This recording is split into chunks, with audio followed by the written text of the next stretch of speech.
इस सेशन में हम बात करने वाले हैं एब्स्ट्रैक्ट मेथड्स और एब्स्ट्रैक्ट क्लासेस के बारे में। लेकिन एब्स्ट्रैक्ट को समझने के लिए सबसे पहले हमें इसके कुछ फीचर्स की जानकारी होनी चाहिए। आइए इसके सभी फीचर्स की जानकारी हम इस सेशन में लेंगे। सबसे पहले बात करते हैं एब्स्ट्रैक्ट क्लासेस और एब्स्ट्रैक्ट मेथड्स को किस प्रकार से प्रयोग किया जा सकता है और क्यों प्रयोग किया जाता है। सबसे पहले एब्स्ट्रैक्ट क्लास की बात करते हैं। जब भी आप सब क्लासेस के लिए कोई रूल डिफाइन करना चाहते हैं, टेम्पलेट डिफाइन करना चाहते हैं, तो आप एब्स्ट्रैक्ट क्लासेस से कर सकते हैं। अब इसका अर्थ क्या हुआ, यहां यदि एग्जांपल देखें तो मैंने एक एब्स्ट्रैक्ट क्लास कैलकुलेटर बनाई है जिसमें दो मेथड मैंने लिए हैं, एब्स्ट्रैक्ट वर्ड एड डेटा और एब्स्ट्रैक्ट वर्ड सब्सट्रैक्ट डेटा। आप क्लास के आगे एब्स्ट्रैक्ट कीवर्ड लगाकर क्लास को एब्स्ट्रैक्ट बना सकते हैं और मेथड के आगे एब्स्ट्रैक्ट कीवर्ड लगाकर मेथड को एब्स्ट्रैक्ट बना सकते हैं। उसके पश्चात मैंने एक और मेथड लिया है, पब्लिक वर्ड शो डेटा। अब यहाँ पॉइंट ये है कि यदि आप किसी क्लास को एब्स्ट्रैक्ट क्लास बनाते हैं तो उसके साथ कुछ फीचर्स जुड़ जाते हैं। लेकिन अभी मैं बात करता हूं कि यह एक टेम्पलेट तैयार हो गया।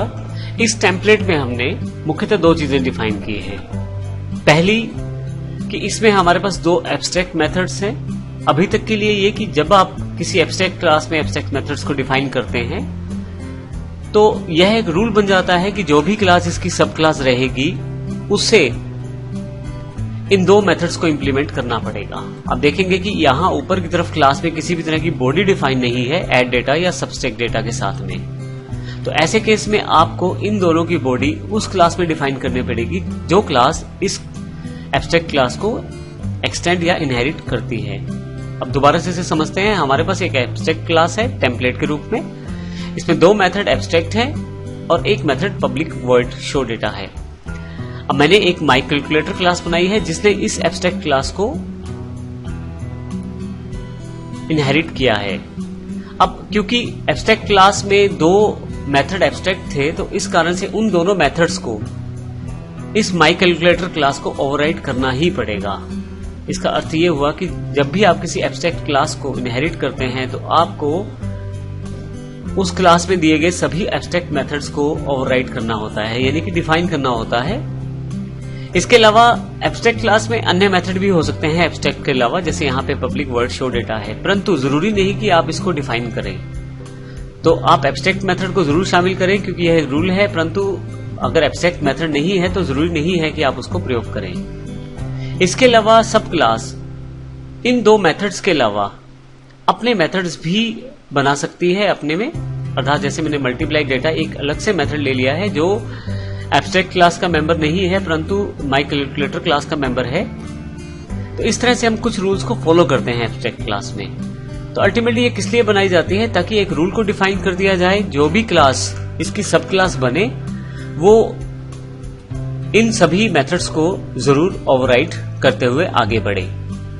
तो आइए अब एब्स्ट्रैक्ट क्लास के कुछ फीचर्स की बात कर लेते हैं। सबसे पहले बात करते हैं कि एब्स्ट्रैक्ट क्लास जो है वो एक एज ए टेम्पलेट आप प्रयोग कर सकते हैं, जिसका प्रयोग हम मुख्यतः इनहेरिटेंस के लिए करने वाले हैं। आप एब्स्ट्रैक्ट क्लास की सब क्लासेस बनाने के लिए इसका प्रयोग करने वाले हैं ताकि जो सब क्लासेस हैं वो एक रूल को फॉलो करते हुए कार्य करें।